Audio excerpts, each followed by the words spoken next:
শুভ দুপুরের শুভেচ্ছা রইল আমার সকল বন্ধুদের জন্য। দেখো আজকে তো শুক্রবার, শুক্রবারের দুপুরের মেনুতে থাকছে সাদা ভাত, উচ্ছে ভাজা, পটল ভাজা, এদিকে রয়েছে আলু ভাজা,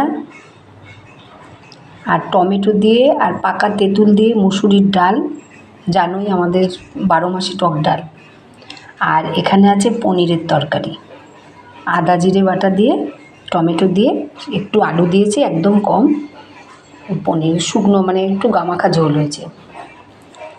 তা আজকে এটুকুই। সবাই ভালো থেকো, আমার সাথে থেকো, আর যদি এই রান্নাগুলো ভালো লাগে একটা লাইক, কমেন্ট, শেয়ার করো।